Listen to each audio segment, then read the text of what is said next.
Shalom a você que nos assiste então, nós estamos aqui desde a congregação Har Zion, bom dia, shalom a você que está aqui em Belo Horizonte estudando uma porção para lá de especial, uma porção que tem muitos assuntos, mas um dos assuntos foi responsável por um dos maiores cataclismas do universo, eu diria, depois do dilúvio. Não é possível. Um dos maiores cataclismas, um dos maiores eventos que afetaram a história da humanidade depois do dilúvio, foi o que está relatado nesta paraxá. Dê uma olhada aqui na tela comigo então. Olha, paraxá Shlach Lecha, Números capítulo 13 até o final do capítulo 15, e o título dessa mensagem é A Mentalidade do Sucesso. A mentalidade do sucesso. Você pode dizer, Mateus, mas o que será isso? Né? Você agora vai dar uma palestra aí de autoajuda, de coaching pessoal? Nada disso, meu irmão. Porque a primeira coisa que eu quero dizer a você é o seguinte: você tem que mudar o seu conceito de sucesso.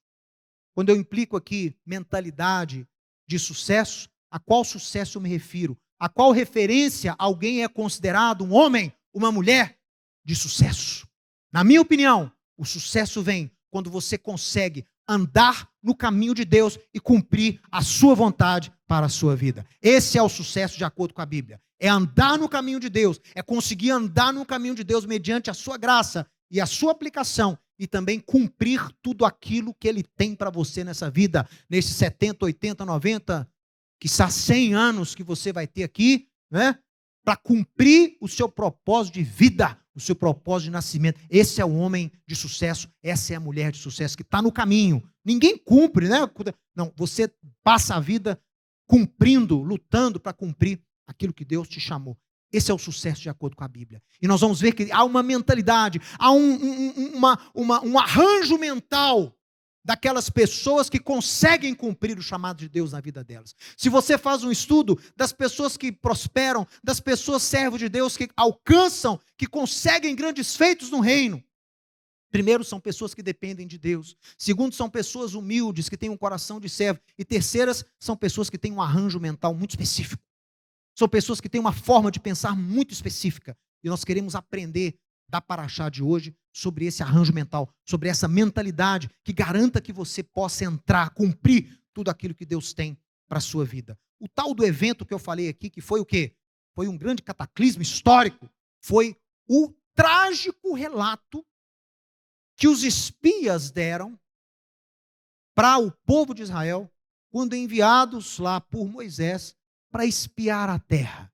Esse evento está relatado aqui em Números, no capítulo 13, nós não vamos ler só uma passagem aqui do capítulo 13, mas vocês conhecem a história, né? Os filhos de Israel haviam acabado de sair lá do Egito, estavam se preparando, lembrando a você que esse trajeto de onde eles estavam no Egito para Canaã, ele, se fosse feito a pé nos dias de hoje, daria aí mais ou menos 15 dias, tá?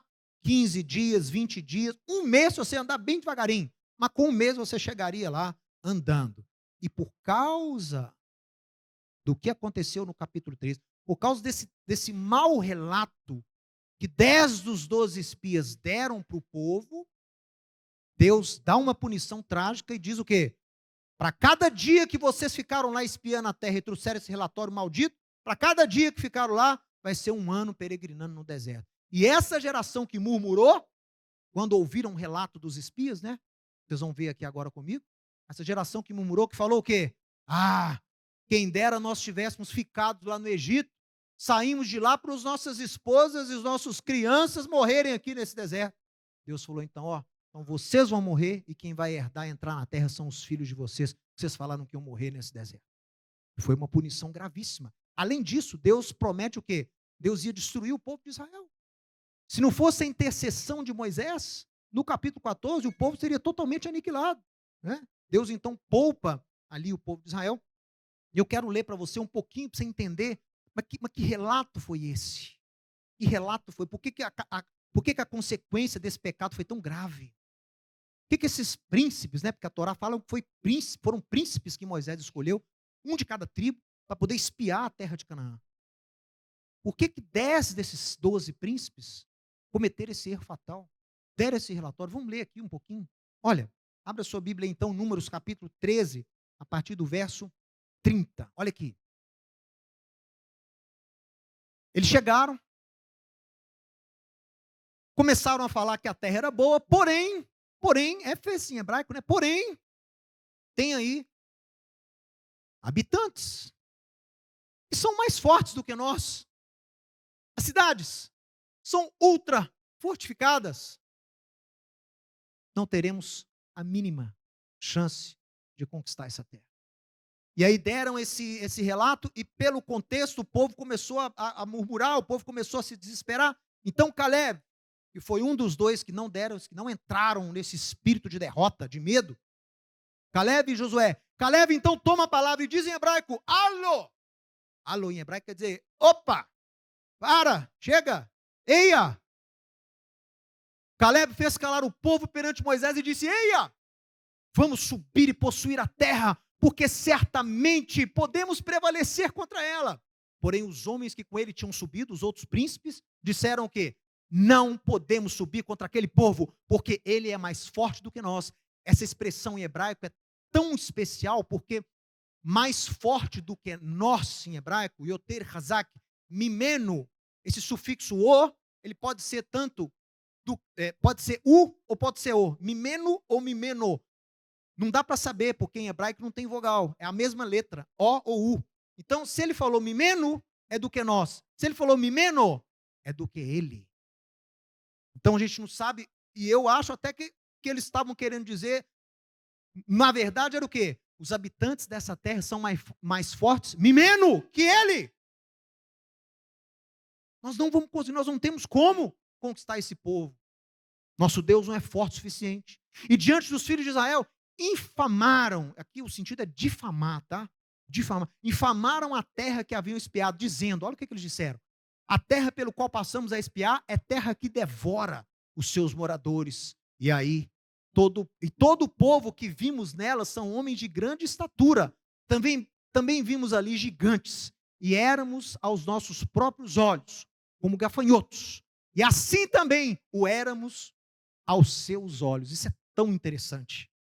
Porque ele fala assim, olha, nós estamos nos sentindo como gafanhotos perto desse povo, e com certeza eles estão nos vendo como gafanhotos. Então eles assumiram que sabiam exatamente como o povo estava se sentindo em relação a eles. E por causa desse relato, pessoal, o povo começou a murmurar, o povo começou a se desesperar. E Caleb tenta intervir, mas o povo quer apedrejar Caleb, Moisés, Josué, Arão, e quer arrumar um capitão para poder voltar ao Egito. E isso acende a ira de Deus, então, e Deus se dispõe a destruir todo o povo de Israel. Moisés intercede, e por causa dessa intercessão, há então a salvação, mas aí a consequência de 40 anos. E o que aconteceu com os 10 espias, você sabe? Caleb e Josué não entraram nesse relato maldito, né? Tentaram convencer o povo que era possível conquistar a terra. Mas os 10 foram mortos pelo próprio Deus. O próprio Deus envia uma praga e eles então são mortos. Mas olha só, esse relato catastrófico quase resultou na aniquilação do povo de Israel. Além de plantarem o medo do fracasso, presta atenção, o medo do fracasso no povo de Israel, os 10 espias assumiram que os habitantes de Canaã também pensavam como eles, é o que eu acabei de falar. Também vimos ali os gigantes, os filhos de Anak, né? Os Anakim. O que é Anakim? São os filhos de Anak, eram os homens de grande estatura que viviam ali.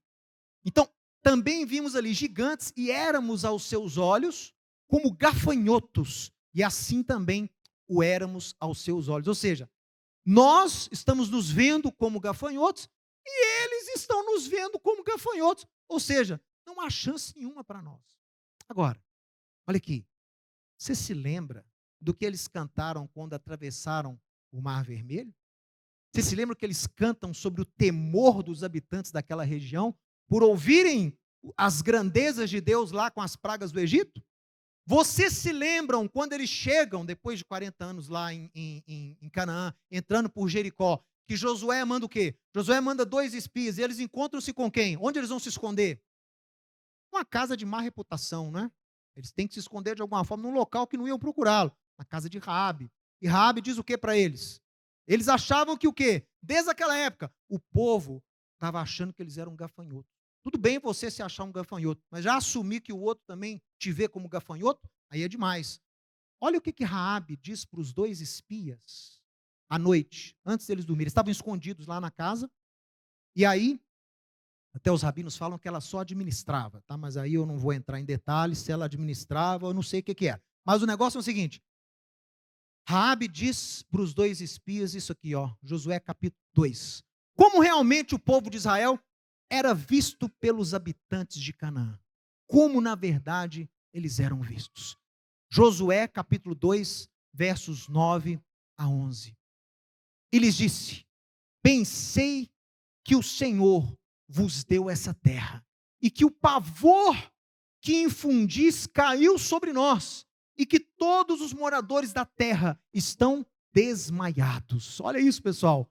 Porque temos ouvido que o Senhor secou as águas do Mar Vermelho diante de vós. Então, isso era coisa do passado. Ela está relatando aqui qual que era a imagem que os filhos de Israel tinham naquela região há 40 anos, porque esse evento aconteceu há 40 anos do relato dela. Então ela diz: olha, a gente ouviu que o Eterno secou as águas do Mar Vermelho diante de vocês quando vocês saíram do Egito, e também o que vocês fizeram aos 2 reis dos amorreus, Seom e Og, que estavam além do Jordão, os quais destruístes. Ouvindo isso, desmaiou-nos o coração, e em ninguém há mais ânimo algum por causa da vossa presença, porque o Senhor Adonai, o vosso Deus, é Deus em cima nos céus e aqui também na terra.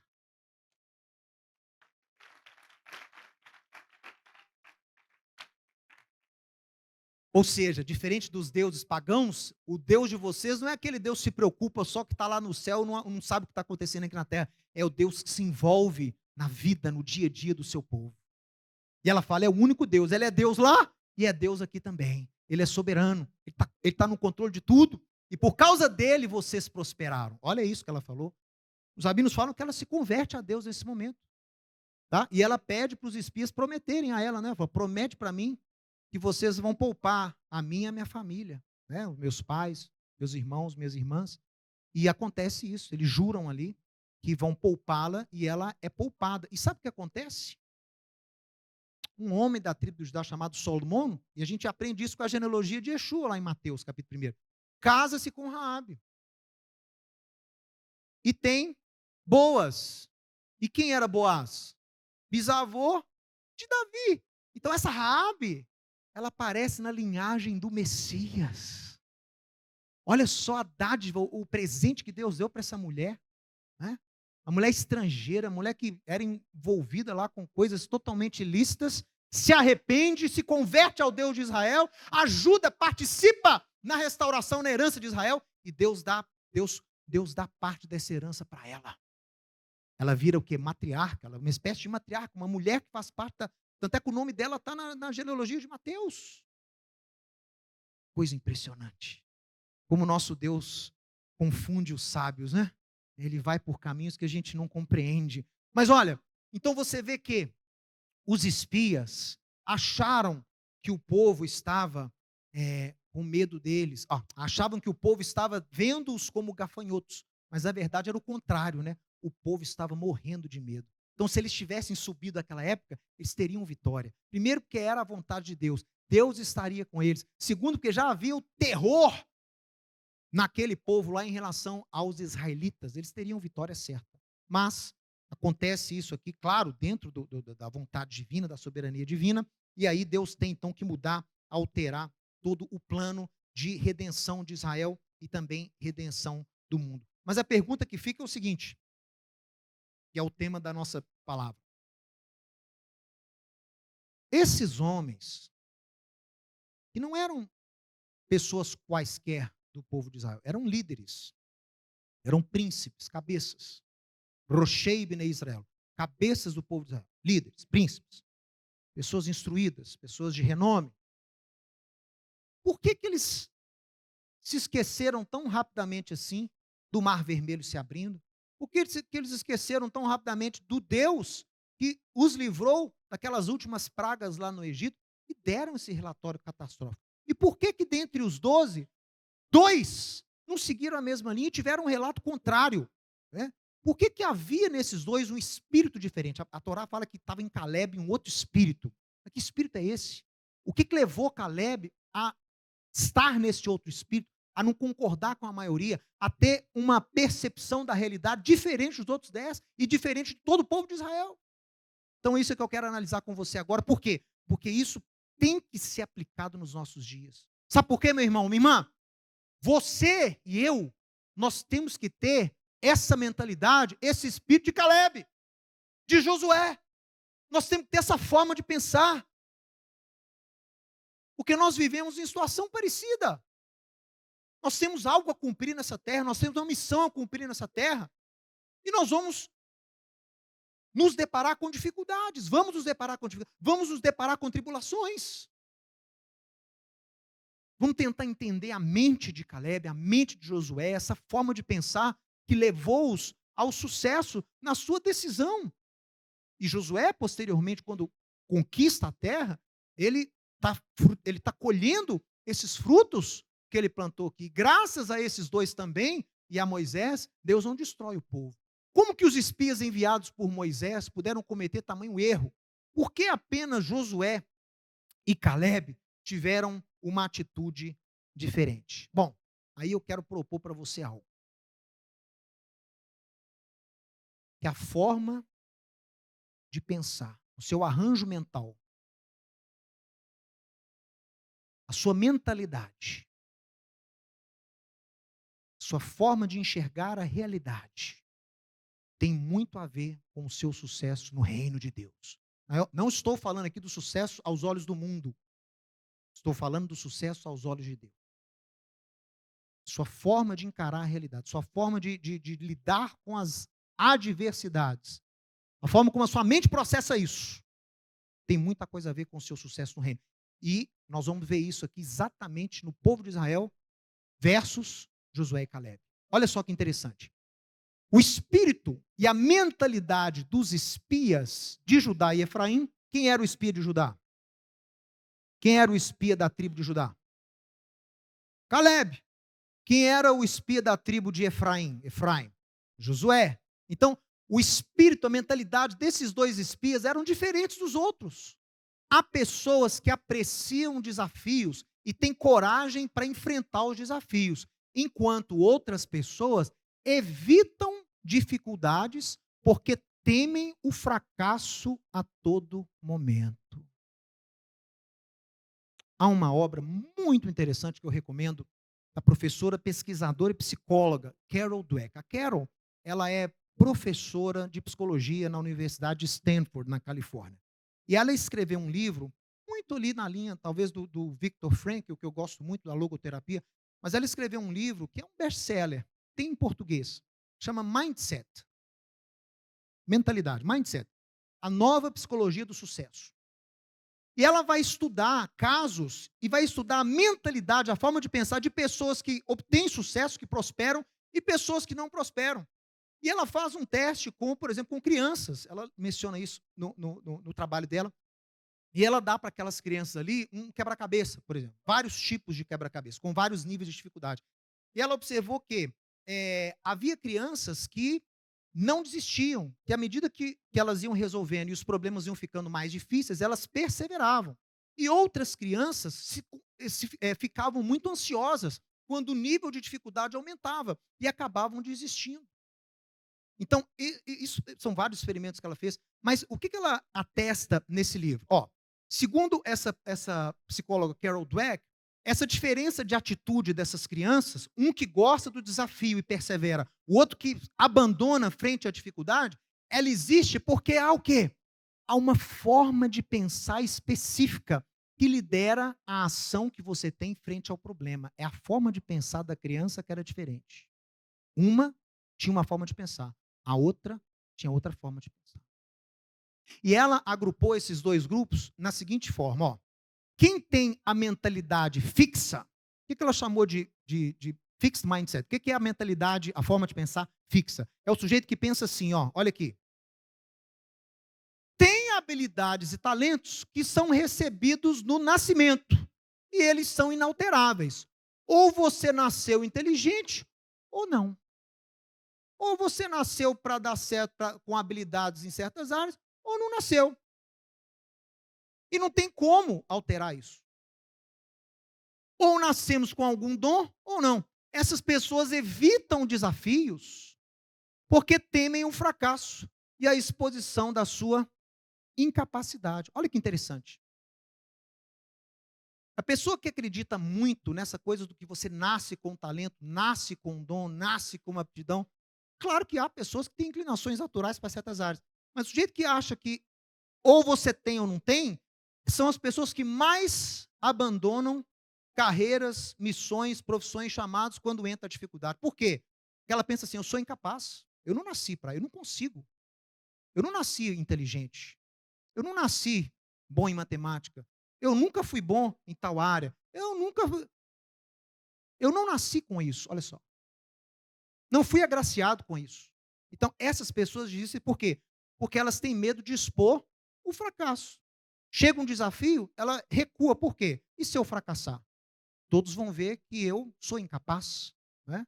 Então, pessoas que a gente coloca muito, pessoas que são muito visadas, pessoas que são personalidades públicas, né? Pessoas que são expostas, geralmente têm esse problema. Né? Porque eles temem que, se fracassarem, serão expostas como incapazes e há esse problema. Mas tem o sujeito com a mentalidade fixa e tem aquela mentalidade de mudança. Olha que interessante. Quem tem a mentalidade de mudança acredita que você cresce através das dificuldades. Nós crescemos através das dificuldades. Quando fracassamos, o fracasso não é o fim. O fracasso é uma experiência que vai te ajudar a crescer. Então, o fracasso faz parte do sucesso. O fracasso não é pecado, o fracasso não é o fim. O fracasso vai fazer parte da sua história de sucesso. Estou falando também em relação ao reino. Temos uma experiência que nos ajuda a crescer quando você fracassa. É sempre uma experiência. Quanto maior o desafio, maior o crescimento, pessoal. Então, nós vimos que a própria psicologia já descobriu essa diferença na forma de pensar. Um que tem a mentalidade fixa, ou eu nasci assim, ou eu não nasci assim, e outro que tem a mentalidade o quê? De adaptação, de mudança. Não, eu vou usar, eu vou encarar, eu vou tentar, porque se eu fracassar, eu sei que eu vou ganhar. É como aquele famoso treinador de basquete, né? Ele fala, olha, quando vocês perdem o jogo, vocês nunca perdem. Vocês podem ter perdido no placar, mas vocês estão ganhando experiência, estão ganhando, né, aptidão. Né? Então você nunca perde. As experiências de derrota são coisas que você tem que usar para te erguer. Olha só, aí tem uma frase, e essa palavra eu vi algo muito bonito também nos comentários do Rabino Jonathan Sacks. O Rabino Jonathan Sacks até cita essa mesma psicóloga, mas ele começa a analisar muito a questão da educação infantil. Ele falou uma coisa tão interessante, ele falou, olha, se a gente estuda a forma de pensar daquele que tem sucesso, daquele que desiste na adversidade, você vai ver que os adultos que desistem na adversidade foram crianças que foram altamente elevadas pelos pais. É aquela criança que o pai fala assim, nossa, mas esse menino é muito talentoso, esse menino é muito inteligente, é muito isso, é muito aquilo. Então, a criança acaba crescendo achando o quê? Que ela é natural, ela nasceu assim, né? E ela não vai ter o esforço para conquistar nada, ela vai achar que ela não vai precisar esforçar, por quê? Porque ela não precisa ter disciplina, ela não precisa esforçar, ela não quer ter dificuldade na vida, por quê? Falaram para ela que ela é especial, ela é talentosa, que ela é mais inteligente que os outros. Então, ela descobriu que os adultos que enfrentam esses problemas, que fogem das dificuldades, foram crianças que receberam esse tipo de... Né? É claro que todo mundo elogia o filho, mas você tem que controlar muito isso, porque o filho não pode entrar numa zona de conforto e achar que ele não precisa de disciplina, que ele não vai ter desafio, que ele não vai ter que perseverar, que ele vai fracassar. Hoje as crianças são preparadas para não fracassarem. E quando fracassa, o quê? É um caos. Né? Por quê? Pais super protetivos, pais que criam uma autoestima irreal na vida dos seus filhos, e isso não é bom. Tá? Então, olha só o que o Rabino Sacks disse. Pais podem causar um grande dano à formação dos seus filhos quando dizem: você tem talento, você é especial, você nasceu com dom. Porque isso encoraja a criança a crer que ela nasceu com algo fixo e imutável e que não é necessário esforço. Elogie a criança não por sua habilidade. Que é fato que crianças nascem com habilidades específicas, mas não elogie, fica elogiando demais a habilidade, não. Elogie pela sua perseverança. Elogie a vontade da criança de continuar tentando, mesmo quando ela fracassa. Eu achei isso aqui fantástico, porque para nós pais, não é? É algo muito importante ter isso em mente, né? Elogie a perseverança do seu filho. Incentive-o a perseverar e prepare-o para a derrota. Prepare-o para o fracasso, porque o fracasso vai fazer parte da trajetória dele. Tá? Então, olha só. O que eu vou concluir com vocês? Quem que tinha mentalidade fixa nessa história aí? Os espias. Os 10 espias. Eles tinham uma mentalidade fixa. Olha só. Os espias possuíam uma mentalidade fixa. Eram homens de reputação, não eram? Não eram príncipes? Pessoas que recebem grandes expectativas temem o fracasso, porque precisam manter a sua reputação. Já Caleb e Josué possuíam uma mentalidade de crescimento. Olha que interessante isso. Por que os 10 tinham mentalidade fixa? Nós somos o povo escolhido. Nós somos filhos de Abraão. Nós tivemos o mar vermelho aberto. Nós estamos comendo o milagre todo dia de manhã. Nós vemos a glória, a Shekinah do eterno tabernáculo. Agora nós vamos entrar aí numa região onde nós vamos ser humilhados por um exército mais forte? Não. Não pode. Nós vamos ter que entrar para lutar, para conquistar a terra com batalha. Não. E se a gente perde, como é que nós vamos ficar aí diante das nações? Não é o povo escolhido? Melhor não. Melhor não. Mentalidade fixa. Teme o desafio. Por quê? Tem medo da derrota. E eles temeram a derrota, eles temeram a humilhação, eles temeram a vergonha e tentaram convencer o povo de Israel que não poderiam conquistar. Mas a mentalidade de Josué e Caleb foi outra, não foi? Josué e Caleb tinham mentalidade de crescimento, de aprendizado, de mudança. Por quê? Você saberia me dizer por quê? Por que os dois? Por que não da tribo de Dan? Por que não da tribo de Simeão? Por que não na tribo de Rúben? Por que foi o de Judá? E por que foi o de Efraim? Olha que interessante. Quem foi Caleb? Era o príncipe da tribo de Judá, não foi isso? Caleb era príncipe da tribo de Judá. Quem foi Judá na Bíblia, quando você estuda sobre Judá? Judá foi o primeiro homem na Bíblia a se arrepender e a mudar genuinamente. Ele é chamado pelos rabinos de Baal de Chuvá. É o primeiro Baal de Chuvá, é o primeiro homem que se arrependeu e mudou na Bíblia, foi ele. Ele tem uma experiência de mudança, de reconhecimento de erro com Tamar, lembra que ele disse? Ela foi mais justa do que eu. E depois a gente vê isso também no diálogo que ele tem com José, lembra? Que ele é que vende José para a caravana de ismaelitas, e depois ele chega para José e fala aqui, ó, isso está acontecendo, né? Porque nós pecamos contra o nosso irmão no passado. Isso foi errado. Toma a minha vida no lugar do meu irmão mais novo e despeça-nos em paz. Eu me ofereço para pagar pelo que eu fiz. Primeiro arrependimento na Torá. Então, de alguma forma, Judá passa essa questão da necessidade de mudança, de aprendizado para os seus descendentes. E Caleb, como um dos descendentes, tinha isso como parte do seu ancestral. É necessário mudar. Se cair, levanta, continue. Cada fracasso é uma contribuição para o seu sucesso. Então, os descendentes de Judá, de alguma forma, tinham essa promessa, e Deus fala isso, né? Com Caleb, vocês vão possuir a terra. E hoje é uma realidade isso, né? Você tem um Estado de Israel que ressurgiu, e de onde vem 98% dos judeus que habitam em Israel? De Judá. Então a promessa se cumpre até os dias de hoje. Os que mais estão na terra hoje são os de Judá. Mas tá, e Josué? Que experiência de mudança que Josué teve na vida dele? Você lembra aí de alguma mudança que ocorreu trágica com ele? Por que ele tinha uma mentalidade de mudança e não uma mentalidade fixa? O que aconteceu no capítulo 13, no final da lista lá dos espias? Como é que era o nome dele antes? Ele chamava Roshea, Oséias. E Moisés muda o seu nome para Yehoshua, Josué. Roshea e Yehoshua. Muda o verbo, né? Muda o tempo do verbo. Yehoshua, Deus salvará.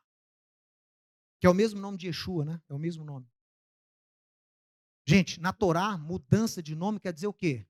Toda vez que alguém muda, que Deus muda o nome de alguém, ou que alguém tem o nome mudado na Torá, simboliza o quê? Mudança de caráter, mudança de chamado, mudança de missão. Avram se tornou Avraham. Yaakov se tornou Israel. Roshea se tornou Yehoshua. Já tinha experiência de mudança. Sabia que a sua mudança de nome era uma mudança do seu caráter. Estava disposto a mudar. Então, pessoal, olha só. Caleb era da tribo de Judá. O primeiro baú de chuva das escrituras, né? O Judá. Judá amadureceu e teve a capacidade de mudar, de crescer e de aprender. A adversidade é uma oportunidade para crescer. Ele passa para os seus descendentes essa importância da mudança. E o Josué? O Josué, Moisés muda o nome dele de Roshé para Yeshua, e a mudança de nome indica mudança de caráter, mudança de chamado. Quando o nosso nome muda, nós mudamos também. É isso? Então você entende por que esses dois tinham uma mentalidade diferente. Tá? E olha só, os 10 espias se acomodaram na escolha. Isso é algo que eu podia falar aqui por mais 3 horas. E que os profetas de Israel chamam de teologia de Sião. Miqueias exorta o povo de Israel sobre a teologia de Sião. O que é a teologia de Sião? Nós somos filhos de Abraão, nada de mal pode acontecer conosco. Nós não vamos encontrar dificuldade nenhuma, não. Você acha que alguém pode destruir a gente? Você acha que alguém pode intentar algum mal contra nós? Nós somos o povo escolhido. Será? Será que se você não andar em justiça, não buscar a verdade, não buscar andar nos mandamentos, será que nada vai acontecer com você? Será que você está isento de consequência porque você foi escolhido? Que você tem um dom, que não vai ter dificuldade, não vai ter que se esforçar? Mentalidade fixa. Mentalidade dos 10 espias que morreram. Pessoas com mentalidade de crescimento, que é a de Paulo. Paulo tinha mentalidade de crescimento. Você acha que ele tinha medo de ir para Cesareia? Ele tinha medo de ficar na frente de Agripa? Ele tinha medo de enfrentar o Sinédrio? Ele tinha medo de ir para Roma? Não, meu irmão. Alguém acusou Paulo? Alguém foi contra Paulo na vida dele? Mas ele não estava a serviço de Deus? Diferente, meu irmão. Ele sabia onde ele punha a sua esperança. Ele sabia do amor, do chamado que Deus tinha por ele. Mentalidade de mudança. Pessoas com mentalidade de crescimento não temem o fracasso. Elas sabem que mesmo que fracassem, tentarão novamente até terem sucesso. Elas não temem o desafio nem as mudanças. Os espias com a mentalidade de crescimento foram os únicos, Josué e Caleb, que não temeram as dificuldades e os desafios da conquista da terra prometida. Os 10 espias que carregavam o peso das suas reputações e as expectativas do povo temeram o fracasso e tentaram impedir a tentativa. E agora, fique de pé comigo. Você vai declarar comigo. Olha, Deus não exige que nunca fracassemos. Diga, Deus não exige que nunca fracassemos. Ele exige apenas 2 coisas: dar o nosso melhor e confiar nele durante a caminhada. Ele nos ergue quando caímos. Ele nos perdoa quando erramos. É isso que nos dá coragem para assumir risco e perseverar no chamado que Ele nos deu. O Eterno quer que tenhamos uma mente de crescimento como Josué, um espírito de coragem como Caleb. Ele nos muda e nos capacita para crescermos em santidade e frutificação, rumo ao seu propósito para nós. O medo do fracasso leva ao fracasso. A coragem para continuar tentando nos conduz ao sucesso. Shabbat, Shalom, restauração já, em nome de Yeshua. Amém. Amém. Baruch Hashem. Se você gostou e foi abençoado com esse estudo, inscreva-se em nosso canal do YouTube. Considere também ser um mantenedor do trabalho do Ensinando de Sião no Brasil, Israel e no mundo. Doações e contribuições podem ser feitas através do link na descrição desse vídeo. Um grande abraço e Shalom, Shalom.